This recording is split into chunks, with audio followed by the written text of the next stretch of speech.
All right, I hope this works. Let's give it a testaroo.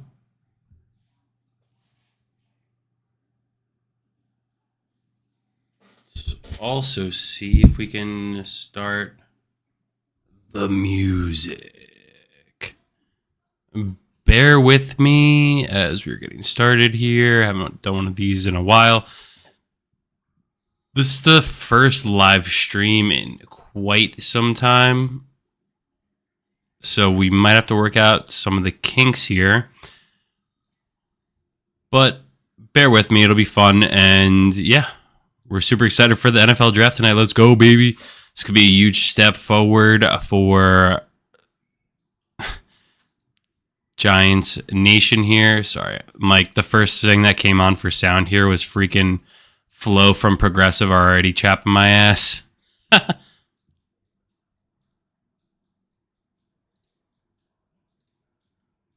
So I have to mute them because we don't want to hear commercials.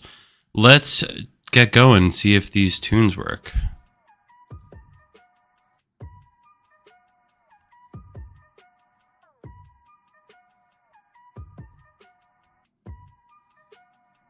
I got a dream and it's all I see. I got my team and it's all I need. I see them hating and it's fine by me. All right, I think the background tunes work.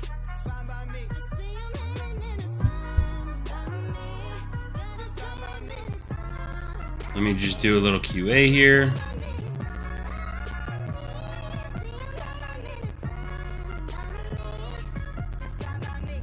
The audio sounds terrible. I hope it doesn't sound that bad as we're live. Haters know I got a lot of. Wait. Haters mad cause they get nada. Got a lot of dollars, look like I just hit the lotto. Rich, pop my collar, looking like a baller. Take shots like revolver, but the stroke so Arnold Palmer. Don't tell me act right. I be in my bag like I be in the fast like blow money like a bag. It's all I see. I got my team and it's all I need. I see them hating and it's fine by me. Fine by me. See them hating and it's fine by me. Fine by me. It's fine by me.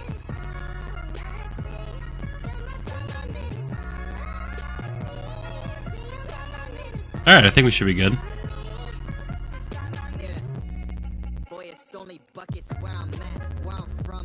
It's tough to test this.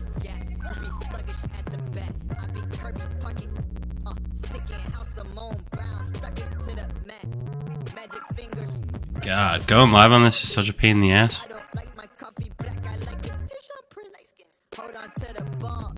I was advised against Streamlabs, but whatever.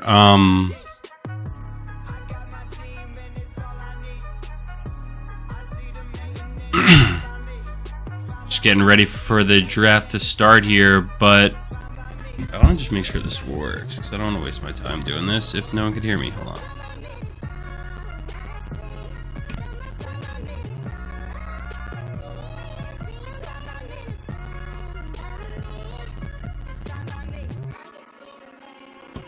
Yeah, okay. I think it looks good. I think we're good.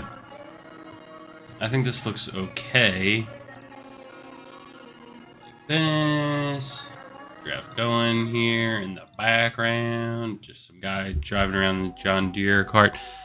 So let's dive into the Giants situation right now, as I am a Giants fan.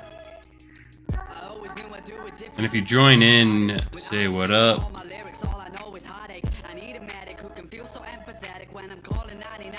Say what up, let me know who you want to draft, or what fan you're a team of, and who you want to take in the upcoming draft. I mean,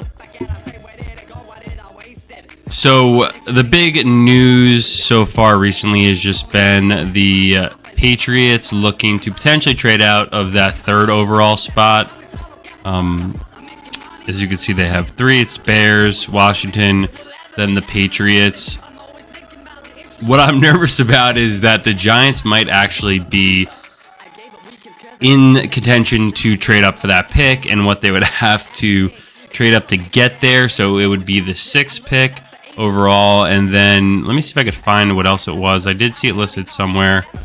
Probably should have the X, formerly known as Twitter, open so I could easily navigate here. But you know what? It is what it is. We're working through the kinks here.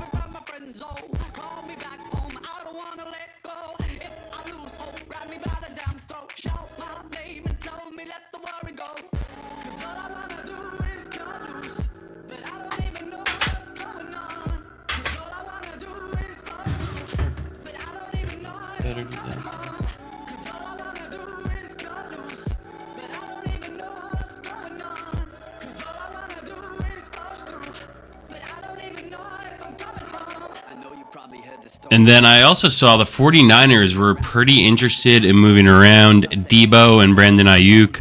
I believe they had to franchise tag Ayuk, or they signed him, but it wasn't for the deal that they wanted. And Debo is probably one of my favorite. I think he is my favorite player in the NFL who's not on the Giants, just for a number of reasons. I think he's very versatile. And I'm not using this as a sales pitch for me saying as a Giants fan that I want to trade for Debo when he does have the injury history. But he had a fun bunch of years that he was able to be one of the top, wide receivers and playmakers in the NFL. And even those were on some bad 49ers teams, if you guys can remember, where they're asking him to play running back. He's getting the ball, 20, 30 times across the field. And he definitely is one of my favorite players. I don't know. But I'm not saying I want to trade for him at this point.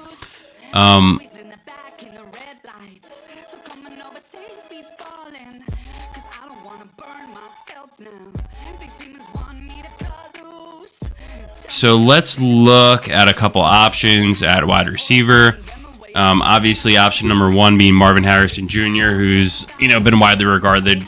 There was at one point they were thinking about him going number one, and I believe then the Bears got that pick. So. Obviously, they will be taking a quarterback as they got rid of Fields, and they're going to take Caleb Williams overall number one. So that leaves, Marvin Harrison going to a team that, already has a quarterback, I guess, or trying to figure out a way to make it work. Sorry, just flipped over to the intro here. Barry Sanders in the house, absolute GOAT. He had such a pretty sweet documentary on Amazon. If you guys haven't had a chance to watch it, and once you get started for some football content, definitely go check it out. Give it a watch. I mean, you kind of forget how good he was, and kind of another guy who got screwed by the management of the team, the management of his coaching staff. His coaching staff was always terrible. The GM, the owners, they never brought in anyone good to ever really help Barry Sanders. And then people were shocked when he retired. But, when I was a kid watching Barry Sanders play football, you would have thought it had been a time period of, he was still really good.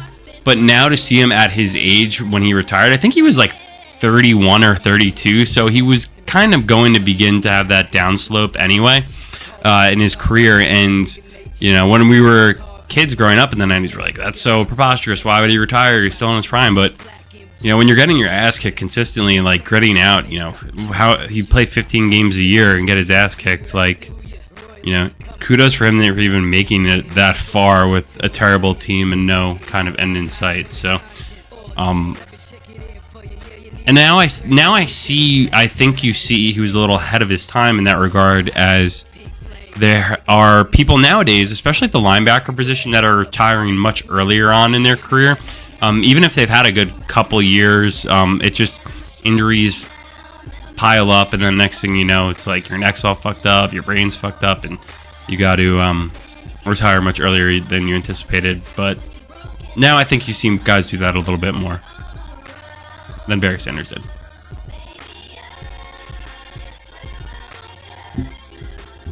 It is going to be funny to see. I always forget how long the first round of the draft takes. Let's talk more about some Giants rumors here. If the Giants do trade up for the number 3rd overall pick, that would be likely that they would take the quarterback out of North Carolina, Drake May. Initially, when the season started, I was kind of pretty high on May. And then as time went on, I kind of lost my I don't know. I think he's just okay, right? Like, I think he's a guy too who needs some time to develop. He might need a quarterback like in front of him, like a Jordan Love Rodgers situation or Aaron Rodgers Brett Favre. Like, he might not be able to go from day one. And if the Giants trade up for him and take him at 3 overall, it's going to be a tough situation because the Giants still have Daniel Jones under contract for one more season, and they don't have any weapons around. It's still Darius Slayton. You lost Saquon Barkley. It's still Wan'Dale Robinson. It's still an injury-prone Darren Waller. The O-line's still terrible. So what would you really expect out of Drake May to do? Like, there's no way in year one he would be better than Daniel Jones even but is it fair to say that we don't know exactly what we're going to see from Daniel Jones coming off a torn ACL, coming off like banged up neck, terrible offensive line still there? Like, it's tough to say what Daniel Jones will even look like at this point. But he's got to have a fire lit up under his ass to prove once again that he is capable of being a successful NFL quarterback in this league. And if they take Drake May, Daniel Jones might come out guns blazing and do whatever he can to make sure that Drake May doesn't take his job. The reason why I do think that if they do trade up and do take Drake May, here's the thing with that, guys. If I were Joe Schoen and Brian Daboll, I would do anything I could to get a quarterback in this draft, because at the end of the day, a quarterback gets them a couple more years at the helm of running this team. Daniel Jones is a miss, obviously, by Joe Schoen, and it's not going to, when it doesn't seem like it's going to be looked on kindly, as years progress, that deal that he signed. So he can make it right by taking a quarterback. He can make it right by getting rid of Daniel Jones. And then even, with or without Daniel Jones, this team by Vegas odds is like a 5.5, 6.5 win team, which is one of the lowest going into the 2024 season. So having said that, if they do take a quarterback as a top pick, they're still going to be bad, but it gets a GM and a coach a couple more years to say, we got our guy now. Daniel Jones wasn't our guy. He was a Dave Gettleman guy. So now we can move forward with the guy that we wanted and build around him, making him our guy. And then, you know what? They're going to live and die on him. They're going to be totally tied to him. And if that guy fails, if it's JJ McCarthy, if it's Drake May, if it's Michael Penix, if it's Shaden Daniels, they will live and die at that pick. If that person isn't successful in the first couple of years, they'll probably be out of a job too. But at the end of the day, I will always feel bad for Daniel Jones. He's had 3 coaches between Pat Shurmur, Joe Judge, and Brian Daboll. Lack of consistency also during that time period. Changing, from GM, Gettleman, who didn't really do anything. And all the options that they did bring in, I'm not trying to make this a Daniel Jones apology tour or sad tour or whatever you want, because, this night, 5 or 6 years ago, they took him. So, but I think the weapons that Gettleman did bring in for him, that Shane tried to bring in for him, couldn't have been less successful in any way, shape, or form. So with one draft pick, you had Darius Slayton already there when he came in. I think they were both rookies together, actually, and they had a pretty good rapport to start. But again, Darius Slayton is a wide receiver 3, guys. Let's not call it anything that it's not.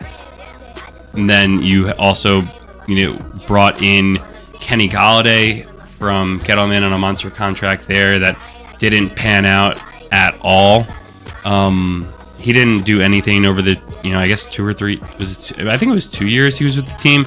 Just kind of a joke of a contract, unfortunately. Then the third option you have is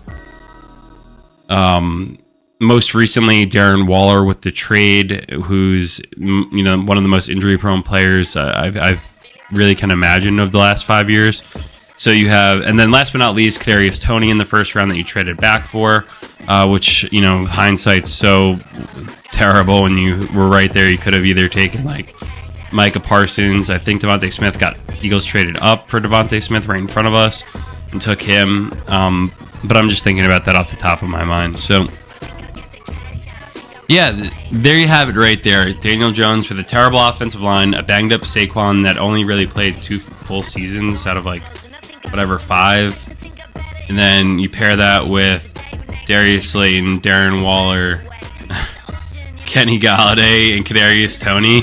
It is funny. Like, I like to think of it a little bit in almost in a world of what happens if all of those guys were super sweet. Like, maybe if you were playing like a Madden Dynasty, right? And you had all those guys. Like, I'm sure there's some little kid out there who had Galladay and Toney both going off for 1,000 yards this season. Saquon going off for, almost like a 2,000-yard campaign and just having fun with it. And, maybe that's what Gettleman and Shane had thought at the end of the day. But, it didn't pan out for that. So I think that leads up to the next part of where we're at today here with the Giants going to make the 6th pick.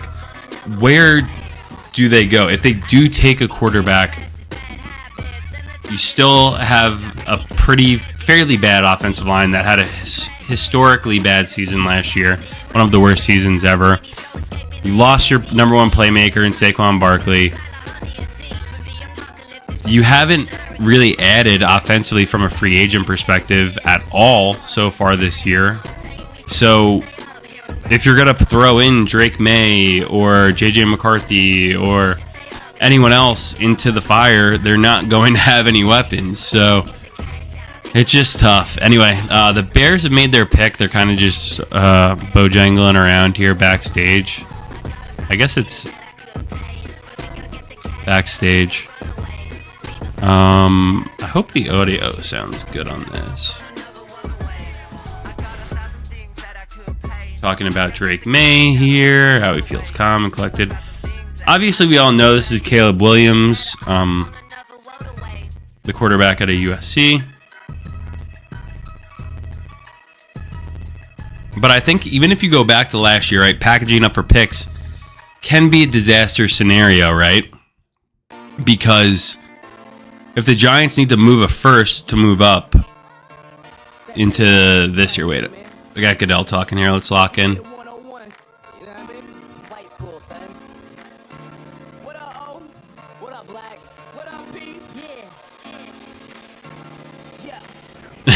The Bears fans are so funny. So there you have it. Caleb Williams goes number 1 in the 2024 NFL draft. I think everyone's known that for months now at this point. Definitely seems like he walks to the beat of his own drum. His outfit is kind of ridiculous. And, he gets ragged on a lot. He's been under a microscope for a while, but also it seems like he's, happy to live his life in the public eye already, kind of, walking to the beat of another drum and being different, which is totally fine, but he definitely gets ragged on. So it'll be interesting to see. And he had said some weird stuff too that was like I wasn't a fan of a little bit, where he was trying to be like, want ownership of this team, which good luck. Like, what kind of preposterous request is that? Like, imagine going to a company and, I guess people do get ownership of their company in stock options. So maybe I might be shooting my argument in the foot by bringing that up. But yeah, going back to my initial thing that I wanted to talk about here was so let's go back and talk about how the Bears got this pick specifically. And they got this pick by trading up, or trading with the Panthers. When the Panthers traded up and wanted to make Bryce Young the first player picked in the 2023 draft, they traded up and packaged this pick, and I think some other ones too. And as you can see by that example, Bryce Young had a below average C-, rookie season, right? What was he really expected to do? Christian McCaffrey's no longer there. They have like Adam Thielen at wide receiver. Like, there's no options there for him to really be successful. The offensive line's not great. And you bring him into that role. He struggles mightily. You finish last in the entire NFL, and now you don't have a first-round pick to show for it the next year. That's not how you build a winning culture or a franchise. It's you almost feel bad for him because it's like, what are they supposed to do? Like, it's almost like the Jets route a little bit. Like, he almost has no sort of hope whatsoever in terms of like how can he turn that around? Like, he has no weapons.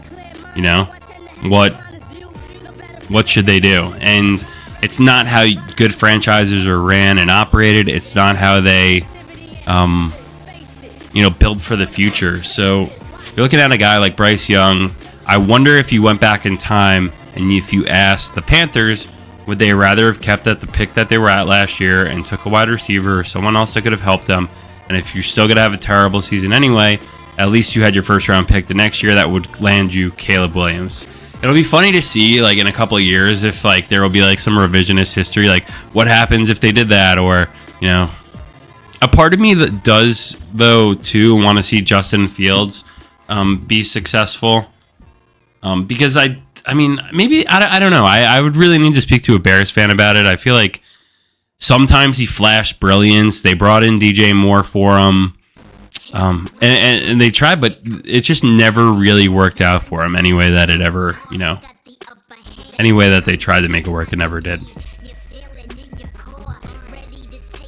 I'm just watching some of the Caleb Williams highlights here. I just love the pageantry of like a cool USC player. It always brings me back to the time when, like, in the mid 2000s when they had Reggie Bush, Matt Leinart, and I actually saw the other day Reggie Bush should actually be getting his Heisman back soon. So finally, it took way too long for that to happen. It should have happened years ago. The whole thing was so stupid. I don't really need to go into too much detail about it because it really is so nonsensical, and history is weird sometimes. Like, whether it's, if you're looking at, global history that's happening right now, or even sports history, a couple years goes by and you're just like, why was that allowed? Or, what happened? Like, how did that actually happen? So,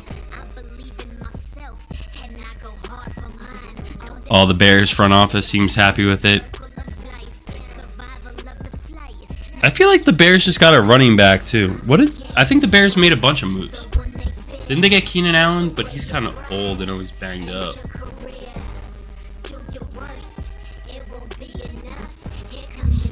Let's look at what the Bears added.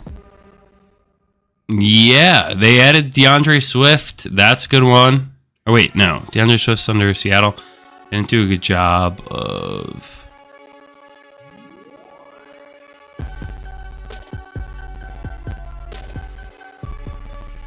Okay, no, they did...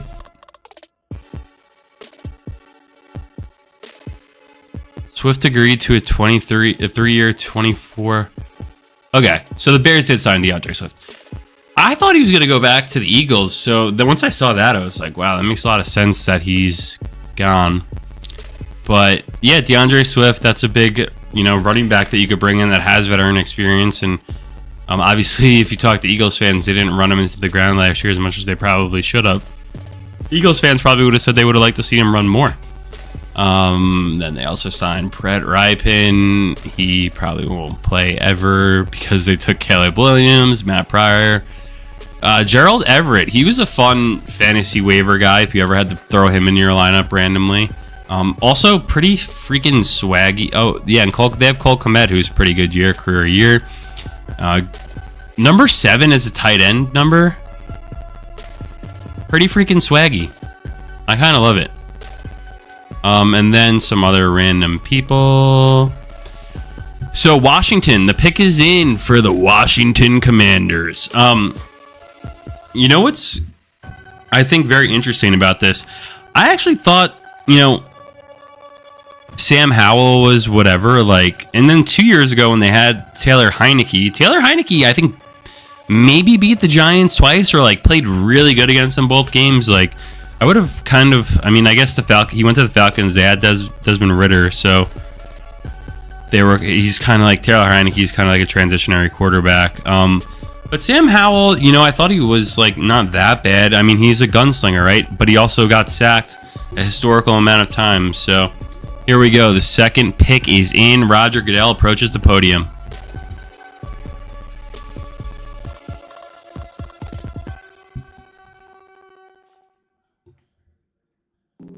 Jaden Daniels, 2 overall. Wow. Interesting. All right, now I'm starting to sweat a little bit for the next few minutes to see if the Giants make moves and trade up here.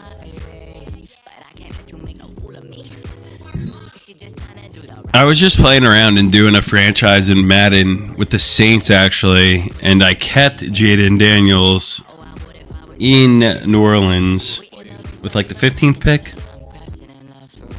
I don't know. Madden's kind of brutal these days. It's tough. It's a grind. Also, just bad beat me versus Jaden Daniels. I respect the hell out of him, but I had Bo Nix for the Heisman this year with some pretty substantial odds, and Jaden Daniels, I think, had a couple like 5 touchdown games, or like he had sneaky crazy stats. Like I think he might have somehow had the same amount of touchdowns as Joe Burrow or something crazy.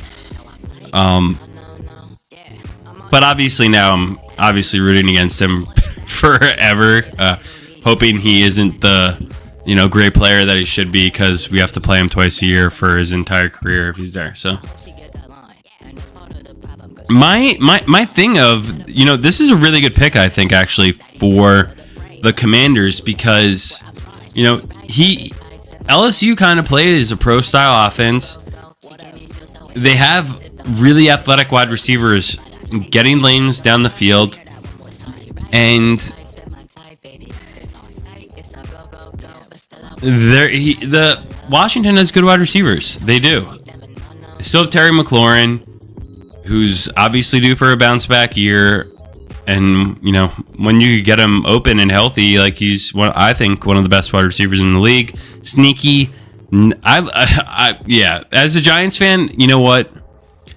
I probably have given Terry McLaurin way too much credit on this channel, but hey, respect. The guy plays the game the right way. He's not cocky. He never is like a trash talking guy. He just plays the game the right way, and that's what I respect. And he's really good. Like, there was times versus the Giants where he'd be uncoverable. So Patriots are on the clock. Am I nuts? I thought it was like 10 or 15 minutes before picks, and then now it's like just 6. This is going quick.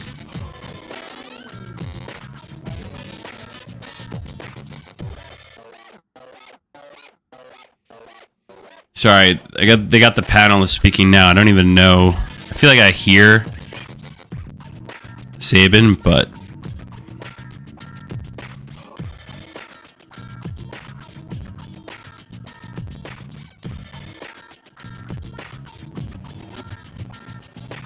Washington fans are happy. We got 5 minutes here to see if the Giants trade up.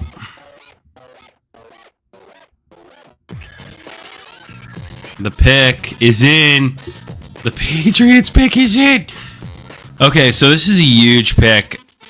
Obviously, because they got rid of Mac Jones. They got rid of... What's the other guy's name? Bailey Zapp. So I think with Bailey Zapp, you don't want him to play quarterback. So they're going to have to make a move for quarterback here. I don't know.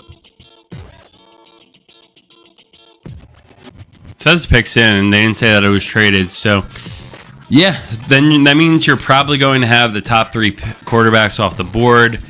And then with Kyler Murray coming back, Arizona Cardinals have a great opportunity to find their next Larry Fitzgerald in their lore of, team history, and Marvin Harrison Jr.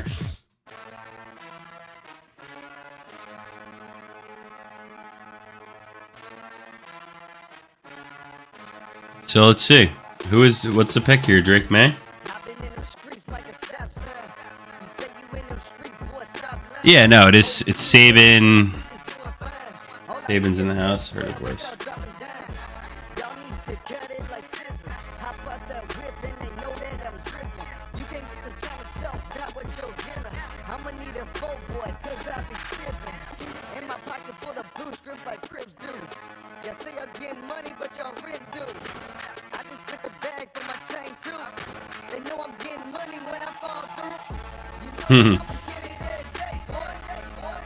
Yeah, so I got my Patriot friends are talking about how the pick's already Drake May.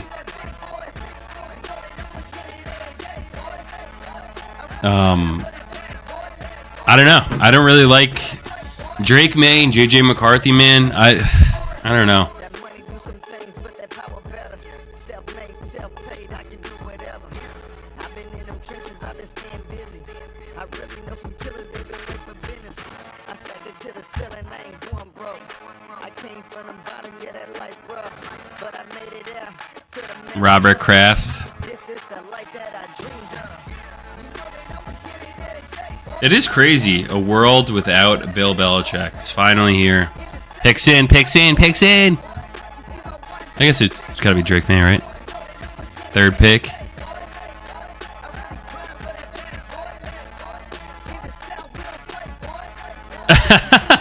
that guy screaming happy is hilarious. Yo, Drake May looks like kind of like a little nerd.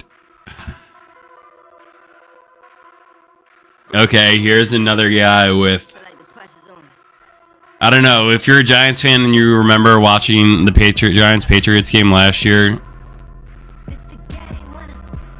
which I actually went to just for a half because I couldn't stomach watching even more. They don't have anything on that team. No weapons. I don't know. It's the dawn of a new era. Bill Belichick's gone. They needed to make a move.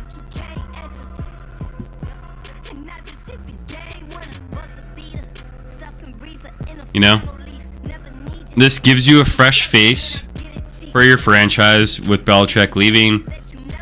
Smart move. Smart move.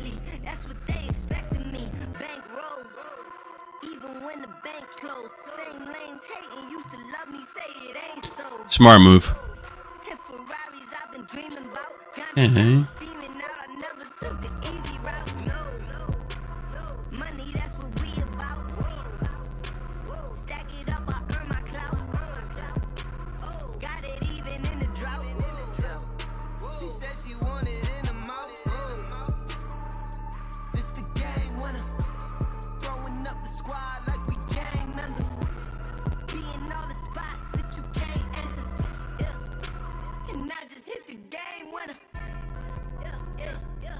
Trying to see how I can move the screen down a little bit.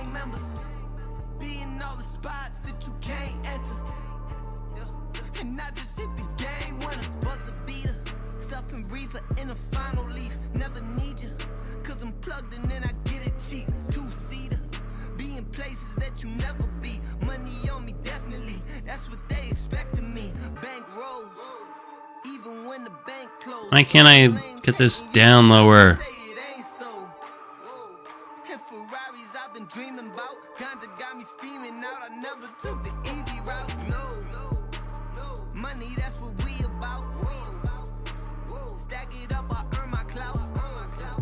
Darn it.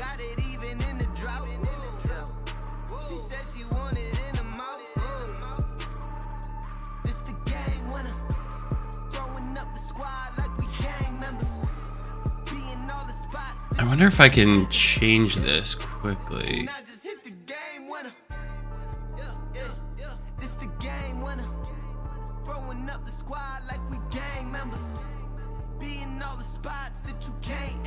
Let me see if I can just hit. And I just hit the game winner.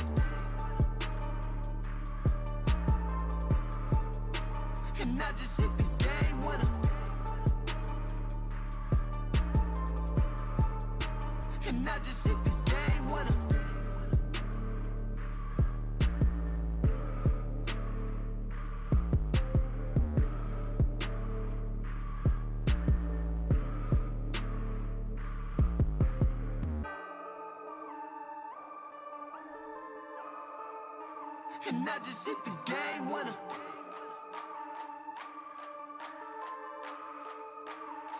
just hit the game winner.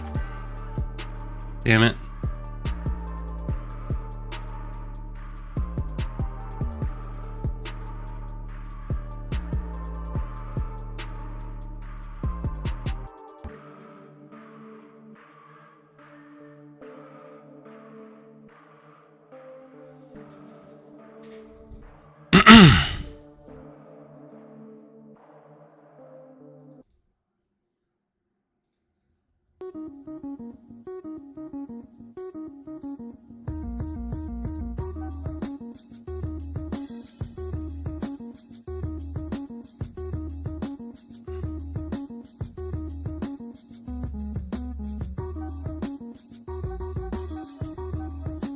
wonder if there's a better way to see.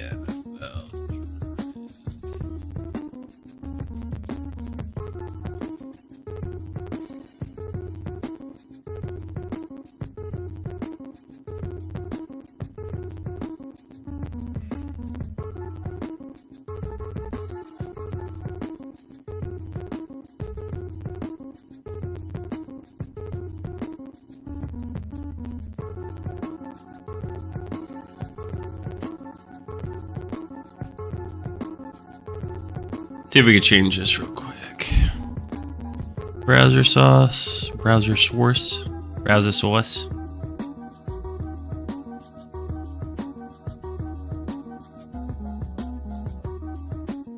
Jesus, this is way worse.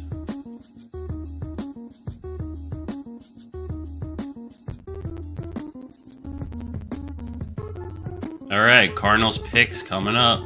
Whoa, it's already up.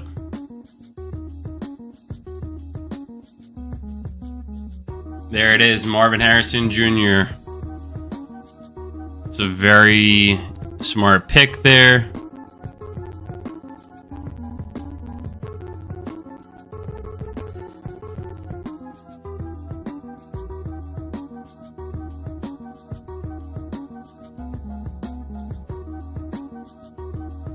That is crazy how good his dad was back in the day too. Like, just an absolute legend.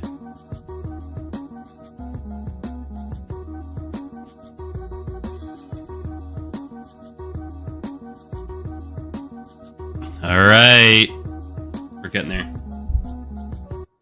You're back.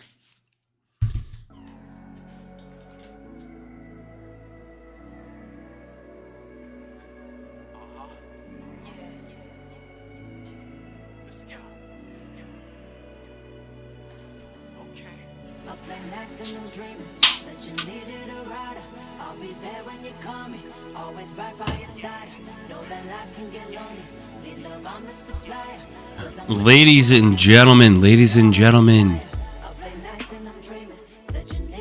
I can't believe we're getting here. I thought Marvin Harrison Jr. was good, right? I was expecting a little bit more for him, especially in the biggest games like the Michigan-Ohio State game this previous year. And one thing, you know, the quarterback, I think his name was like McLeod or whatever, he got a ton of hatred his way. I think he ended up transferring, and they were like, he stinks so bad that he has to, you know, not be a part of the team, which is, and he transferred. But I think if you change J.J. McCarthy with McLeod or whatever the hell his name was, I think that game you still have the same outcome because the quarterbacks didn't have the biggest impact. Like, J.J. McCarthy didn't take over that game. Like, if anyone did, it was Blake Corum. Which is why I don't freaking like J.J. McCarthy, guys. Marvin Harrison Sr., what an absolute legend.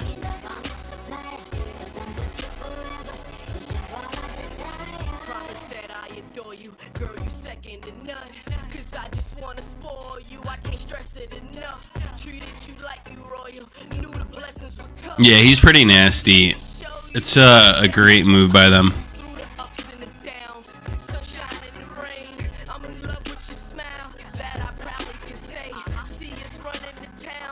Imagine having that sort of genetics to just be like, oh yeah, like, I'm the number one wide receiver in the draft, the number one wide receiver in the country, and goes to show you genetics helps a little bit, but you know, he's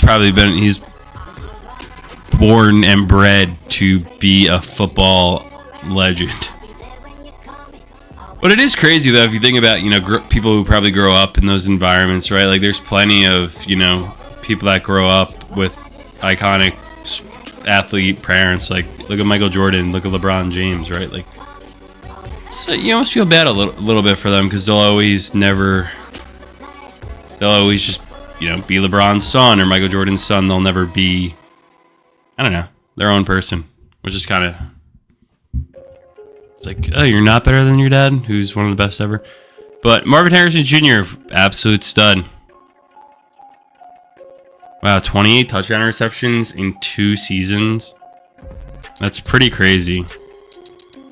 And then 2,474 receiving yards in 2 seasons. That was for third over the same 2-year time period. I wonder who was number 1 there.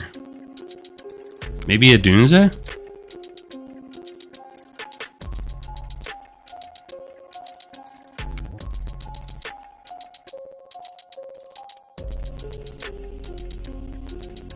But yeah, now we're getting into the thick of it, guys. Chargers coming up here. What do the Chargers even need? They're not taking a quarterback. Chargers mock draft. I don't even know. Do they need a D end or something? Charles Davis, Pat's take JJ McCarthy at 3.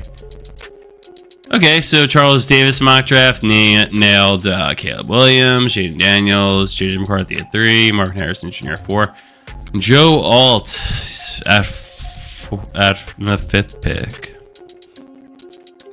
Oh my God, guys, I'm so nervous.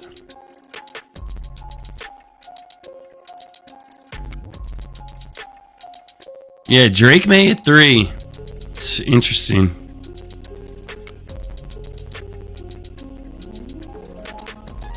But you know what? They need a quarterback. They need a fresh face. They need to turn the whole thing around, and that's how you do it. And the Cardinals have had some really bad years. I don't know if you guys had a chance to watch that in-season Hard Knocks by the Cardinals. It was really tough to get through, and then it just became, at one point, just the J.J. Watt sort of retirement tour is how like the producers like made the storyline for the rest of the season.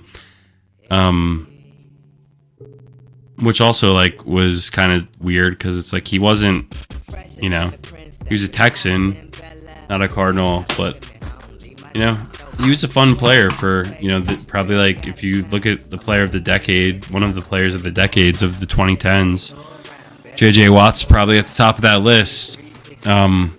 But they're still in the middle of a total, you know, culture rebuild. They also should have beat the Giants last year. I think that was like week 2 or 3 maybe. Yeah, because the Giants lost week 1 to the Cowboys. And then they came back and beat the Cardinals, which you had a glimmer of hope, and Saquon got hurt.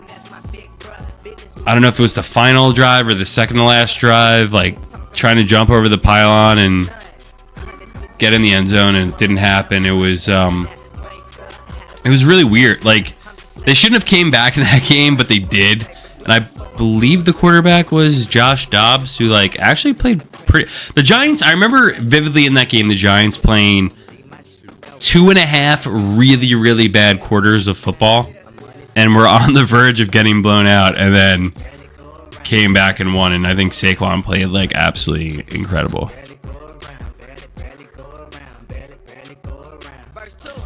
Some views of the Detroit skyline here. Chargers pick's got to be in.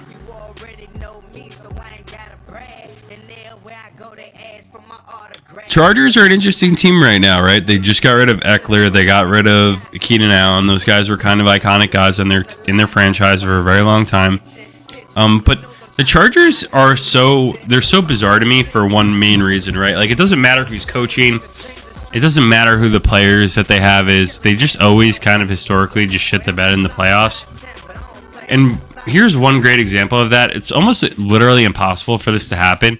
And I believe it was like maybe in 2008 or 2009, around then, give or take a couple of years, they had the number 1 offense, the number 1 defense, and still didn't even make the playoffs. Like, that is mind-boggling to me. Like, how is that even possible? I honestly think, too, the Chargers head coach probably should have been fired 2 years ago. After that, they shit the bed and had like a monster comeback to the Jaguars in the playoffs. That was just like kind of unforgivable. The pick's in for the Chargers at Jim Harbaugh. Now this is a fresh coat of paint for the Chargers. You have a top 5 quarterback in the NFL. Let's see who they take here. Picks in Goodell at the podium.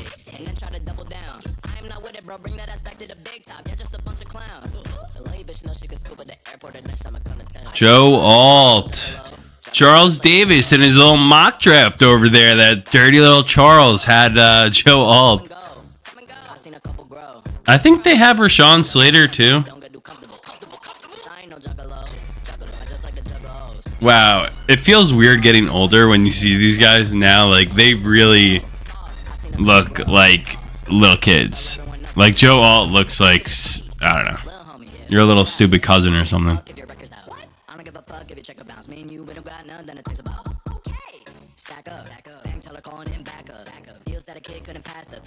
You know what? It's not sexy, but it's a smart move. You get the #1 offensive lineman off the board. The Giants are on the clock, guys. Starting to sweat. Delwood, Minnesota.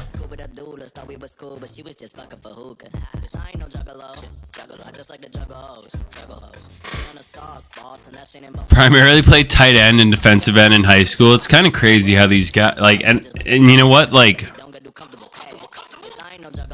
that's kind of, it's kind of just smart to not, I don't know, I feel like guys, you see guys will get drafted who didn't even start playing football till high school, so it's like, it's just interesting to see like how guys come in at like even a guy like you know, Travis Kelce, right? Like, he played quarterback in college, and then he and moves to tight end and was wildly successful there. Almost 6'9".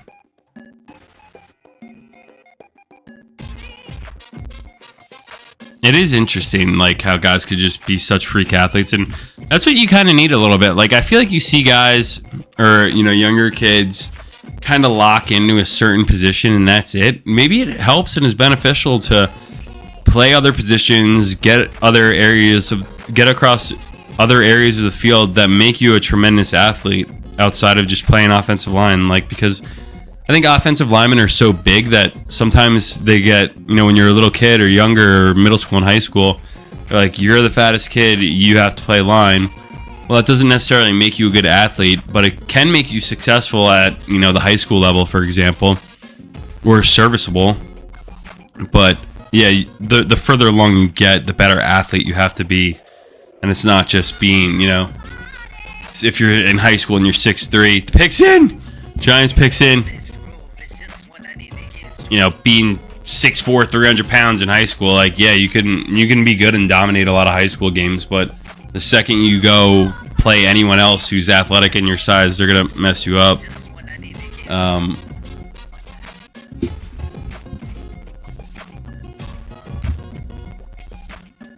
gonna move this over a little bit more. The Giants are on the clock. The pick is in. Guys, I want Nabers. I think he's the next best wide receiver available in this draft. After that, I'm totally fine taking Odunze. You have Daniel Jones coming back off this year. Let's get some weapons in this offense. The last time the Giants have had a #1 wide receiver was probably Odell Beckham Jr. When they traded him to the Browns. So let's get a #1 wide receiver back, and let's focus on, you know, those players that are in unique capabilities to help whenever you do find a quarterback, whoever that will be. Or maybe the Giants take the 4th quarterback off the board here and make JJ McCarthy a Giant. The more time that goes on and the more closer we get to this pick, I'm actually becoming a little bit sick thinking that it is 100% going to be JJ McCarthy. Again, you're going to bring JJ McCarthy to this team. He won't play from day one, and then he's going to, you know, be stuck with, again, shitty offensive line and not the best weapons. Please, let's just take a wide receiver here and build. You know, next year we'll be able to build a little bit further, whether that be through free agency or, you know, through the draft again. All right, Goodell currently approaching the podium with the Giants pick. Please don't be JJ McCarthy. Come on. I'm going to have to like them if they do take it.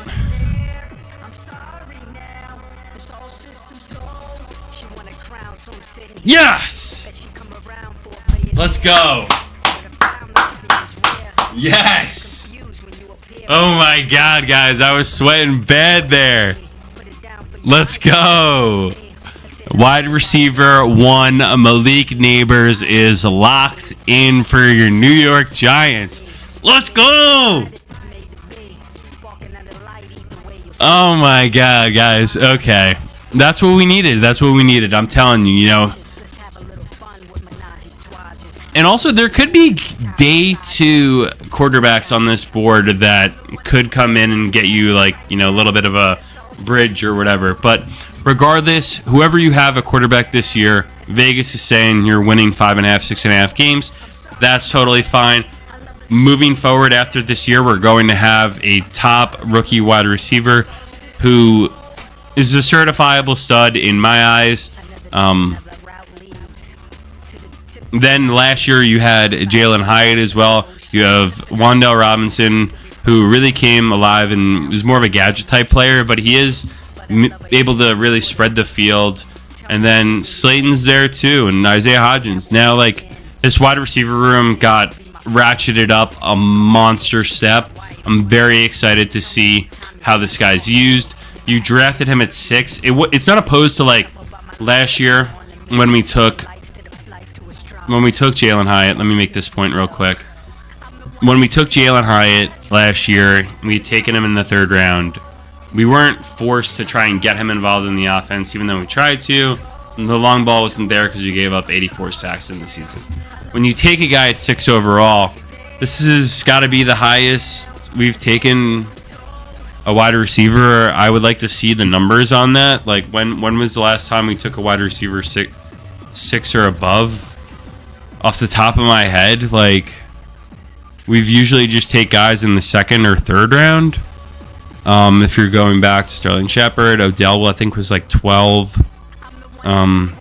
Before that, maybe, like, you're going to be looking at, like, Amani Toomer.